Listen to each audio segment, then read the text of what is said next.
वो डिसर्टेशन आपको सिखा देता है। तो एक मॉडल आपको समझ में आ जाता है कि ऐसे सिनॉप्सिस बनती है, ऐसे थीसिस बनती है, तो क्योंकि डिसर्टेशन आपने पहले बनाई थी। तो ये परियोजना विधि होती है। गहन सोच का विकास, समूह में कार्य करने की प्रेरणा, ठीक है। तो ये जरूरी भी होता है क्योंकि कई बार जब आप कोई डिसर्टेशन लिखते हो, थीसिस लिखते हो, तो आप कई लोगों से मदद भी लेते हो, फिर आप उसमें सामने लिखते भी हो कि इस शोध कार्य में इस शिक्षक ने, इस पुस्तकालय ने, इस हमारे मित्र ने, ठीक है, या इस टीचर ने हमें मदद करी। आपको क्रेडिट देना होता है, ठीक है। तो ये प्रोजेक्ट मेथड का हिस्सा है। और अगर मान लो आप केमिस्ट्री की, फिजिक्स की कोई प्रोजेक्ट बना रहे हो, तो अगर आपके घर वालों ने मदद किया तो आपको लिखना पड़ता है कि इस कार्य में हमारे भाई, हमारे कजन, हमारे किसी अन्य दोस्त ने इसमें सहायता करी। साफ साफ आपको लिखना होता है। थीसिस में भी यही चीज होती है। नुकसान क्या, निरंतर जांच की आवश्यकता होती है। तो है, अब जैसे थीसिस में भी होता है ना कि आप प्रोग्रेस रिपोर्ट जमा करते हो समय समय पर। डिसर्टेशन में भी यही होता है। हो सकता है टीचर बोले कि आपने लिटरेचर रिव्यू कितना किया, हो सकता है टीचर बोले कि आपने फर्स्ट चैप्टर में क्या क्या इंट्रोडक्शन कैसे लिखा। बार बार आपको जांच, तो इससे कई बार बच्चा इरिटेट भी हो सकता है कि टीचर हमें परेशान करता है, ठीक है। लेकिन वो उसी की दक्षता को सुधार करने के लिए होता है। अतिरिक्त संसाधनों की आवश्यकता, हो सकता है कि आपने कोई ऐसा टॉपिक ले लिया जिसके लिए आपको शोध करने के लिए दूसरे संस्थान जाना पड़ रहा हो, ठीक है। आपने आंखों का कोई टॉपिक ले लिया तो हो सकता है आंखों के अस्पताल जाना पड़े।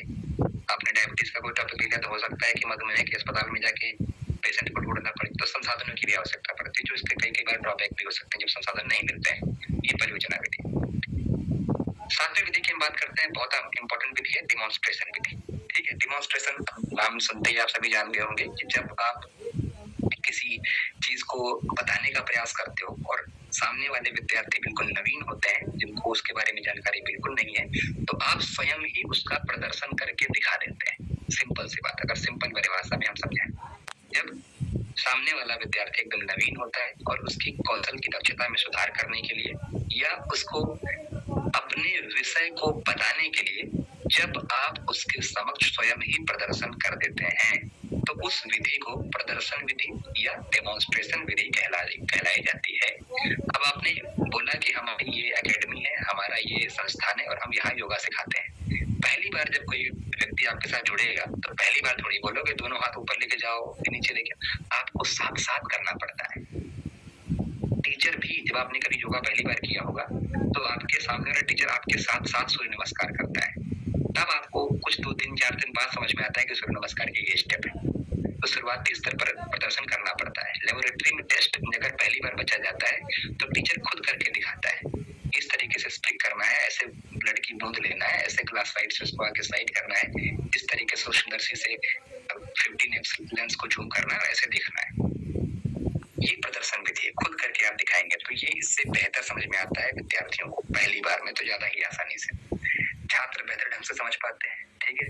संज्ञानात्मक क्षमता यानी कॉग्निशन स्किल जो बेहतर होती है, प्रदर्शन स्किल भी बेहतर होती है। कई बार छात्र प्रदर्शन भी करते हैं, क्योंकि आप प्रदर्शन करोगे तो आपकी भी स्किल बढ़ेगी और छात्रों की भी बढ़ती है। पाठ के उद्देश्य के अनुरूप क्रियान्वयन होता है, जो एक ऑब्जेक्टिव था क्लास का कि आज हमको बताना ही बताना है, तो आप अगर करके दिखा दोगे इससे बेहतर और कुछ नहीं, तुरंत सीख लेंगे। सीखना सीमित हो जाता है, क्योंकि अगर एक तरीके से किसी ने आपको करके बताया है तो आप जीवन भर हो सकता है एक ही तरीके से करो। अब अगर आपको पता है कि चक्रासन को कई तरीके से किया जा सकता है, लेकिन आपके टीचर ने अगर एक ही तरीके से बताया है और आपने भी पुस्तकों को नहीं खंगाला, तो उसका चक्रासन को आप एक ही तरीके से करो, लेट के करो, खड़े होके करो, कई सारे विधि होते हैं। अन्य आसनों की भी बात कर लें, कई सारे आसनों की शुरुआत में जाने और आने के कई तरीके हैं। तो अगर एक तरीके से कोई करके बताएगा तो आप एक ही तरीके से करो, तो सीखना सीमित थोड़ा हो जाता है, ठीक है।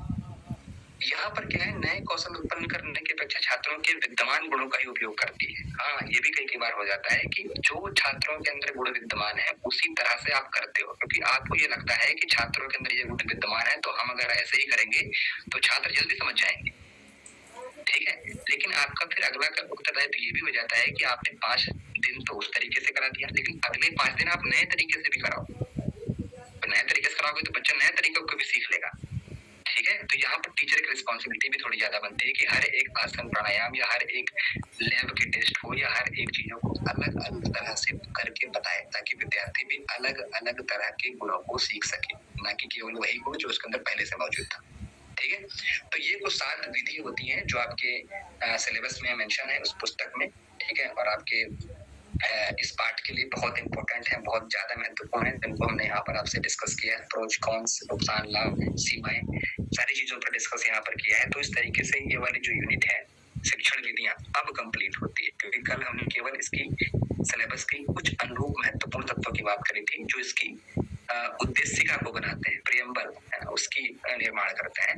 लेकिन मुख्य बात जो यहाँ पर थी वो 7 विधियों के साथ समाप्त होती है। तो ये 7 विधियां अगर आपको और बेहतर तरीके से सीखना है तो मैं दोबारा फिर कह रहा हूँ कि योगाभ्यास के अध्यापन विधियों नामक जो पुस्तक है उसका जरूर अध्ययन करें। हिंदी में भी है, अंग्रेजी में भी है। जिसको जिस भाषा में यथाभिमत ध्यानात्वा, जिसका जो अभिमत, जिसको जिस भाषा में समझ में आए उस भाषा में अध्ययन कार्य जरूर करता रहे साथ साथ में, क्योंकि रेफरेंस बुक का अध्ययन करने से आपका ज्ञान जो है वो काफी बेहतर बढ़ता है। ठीक है, तो इस तरीके से यहाँ पर है कुछ कारक हैं, इन कारकों को हम चर्चा जल्दी जल्दी कर लेते हैं।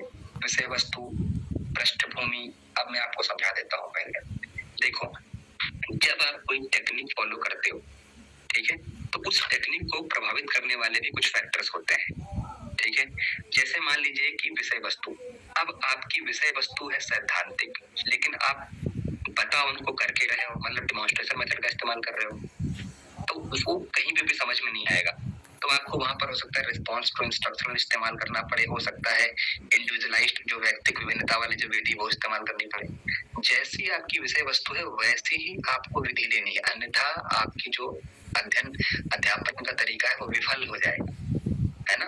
अब आप मान लीजिए कि पहले दिन क्लास में आया कोई विद्यार्थी और आप उसको ज्ञान दे रहे हो, आप व्याख्यान विधि का इस्तेमाल कर रहे हो। अरे पहली जो क्लास है आप उसको करके बताओ ना कि इस तरीके से सूर्य नमस्कार करते हैं, व्याख्यान देने से तो वहां पर डिमॉन्स्ट्रेशन का इस्तेमाल करना है। ठीक है, तो ये सारी चीजें भी इंपॉर्टेंट है। दूसरा पॉइंट लिखा है छात्रों की पृष्ठभूमि और अनुभव, ये बहुत इंपॉर्टेंट है। अगर मैंने कई बार इसको बताया है कि अगर कोई छात्र योगा की पृष्ठभूमि से आता है तो आपके लिए सोने पे सुहागा है, लेकिन कोई छात्र योगा की पृष्ठभूमि से नहीं आता है तो आप जिस पृष्ठभूमि से वो आया है उसी के एग्जांपल्स दो, उसी तरीके से उसको बताओ। ठीक है, वैसे ही उसको समझ में आएगा। थोड़ा सा उसके पूर्व अनुभवों का लेकर के अगर आप अपनी नई जानकारी को दोगे तो वो जल्दी समझ जाएगा।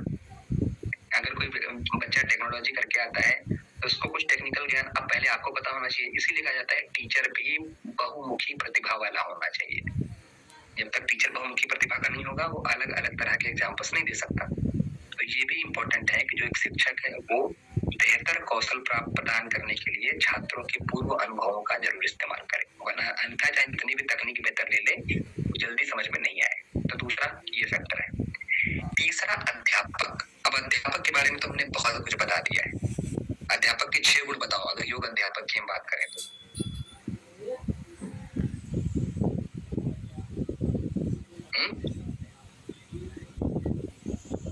उसमें सबसे पहली बात है वाक पटुता हो। अध्यापक के 6 गुण क्या मैंने कल बताए थे? अच्छा कल जो बताए, ओके। क्या बताया था?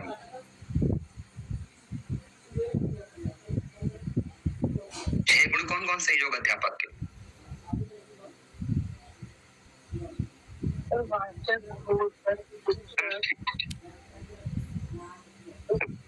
प्रेरक सूचक सर वो प्रेरणा देने वाला सर वही है ना सर? हाँ सर, वो प्रेरक सूचक, वाचक, बोधक और बोध कराने वाला। वाचक मतलब वो, ठीक है। तो देखो वही यहाँ पर सारी चीजें लिखी हैं। ठीक है, तो वही सारी चीजें यहाँ पर लिखी हैं कि इंटरेस्ट वाला हो, बोधक, शिक्षक, वाचक, वही सारी आकर्षक व्यक्तित्व हो। मतलब अगर वो 6 क्वालिटीज आपने पढ़ ली तो अध्यापक अंदर 6 क्वालिटीज होनी चाहिए, अन्यथा फिर बहुमुखी प्रतिभा का धनी। सबसे इंपॉर्टेंट तो ये है। ठीक है, तब जब इतनी चीजें होती हैं तब ज्यादा बेहतर कार्य कर सकता है और विधियों को बेहतर तरीके से प्रभावित कर सकता है। ठीक है, उसके बाद सुविधाएं, ये बहुत इंपॉर्टेंट है। ठीक है, अब अगर सुविधाएं नहीं होंगी तो चाहे कितनी भी आप उत्तम विधि का इस्तेमाल कर लोगे, आप पढ़ा नहीं सकते अच्छी तरीके से। अब मान लीजिए कि इतने अच्छे तरीके से हमारा वाद संवाद हमारा यहाँ पर तरीके से चल रहा है, अचानक से लाइट चली जाए, अचानक से टेक्निकल ग्लिच आ जाए जैसे कल हुआ था। ठीक है, तो फिर सुविधाएं बेहतर नहीं होने पर एक तरीके से स्किल कहीं ना कहीं प्रभावित नहीं होती उतनी। ठीक है, अब जैसे मान लीजिए एक एग्जांपल देता हूँ। आप षटकर्म की क्लास के लिए उनको लेके गए, लेकिन वहां पर अगर मान लीजिए कि गुनगुने पानी की व्यवस्था ना हो, वहां पर नमक ना हो, ठीक है, वहां पर शौच की व्यवस्था ना हो, वहां पर बेहतर शांत इन्वायरमेंट ना हो, तो वो सब षटकर्म इतना बेहतर नहीं हो सकता, शुद्धि क्रिया नहीं हो सकता। ऐसे ही मान लीजिए कि आप योगा क्लास लेने गए हो, तो वहां पे नीचे मैट ना बिछी हो, प्रॉपर वेंटिलेशन ना हो, प्रॉपर लाइटिंग ना हो, तो आप बेहतर आसन नहीं करा सकते। तो ये सुविधाएं भी बहुत इंपॉर्टेंट है जो कि आपकी तकनीक को प्रभावित करती है। अगला है वैज्ञानिक सिद्धांत। ये बहुत इंपॉर्टेंट है। वैज्ञानिक सिद्धांत का मतलब है शरीर रचना क्रिया विज्ञान का ज्ञान बहुत इंपॉर्टेंट है। शरीर रचना क्रिया विज्ञान और मनोविज्ञान, ठीक है, और डाइट एंड न्यूट्रिशन जो छठी यूनिट है ना, इन तीनों का ज्ञान बहुत इंपॉर्टेंट है, ठीक है। अब एक विद्यार्थी है जो मान लीजिए उसको फाइनल पोजीशन में उसने होल्ड कराया पश्चिमोत्तानासन की, और एक बोल रहा है कि 1 2 3 4, और एक विद्यार्थी बोल रहा है feel the stress pressure on your gastrocnemius muscle, feel the positive pressure on your this nerves, या हैमस्ट्रिंग मसल्स, या सार्टोरियस मसल्स, या लेटिसिमस डॉर्सी मसल्स, या रेक्टस अब्डोमिनस मसल्स, या stomach churning motion on the stomach. तो किसका ज्यादा instruction प्रभावकारी रहेगा, जो 1 2 3 वाला है या जो वैज्ञानिकता का उपयोग कर रहा है, जो वैज्ञानिकता का उपयोग कर रहा है।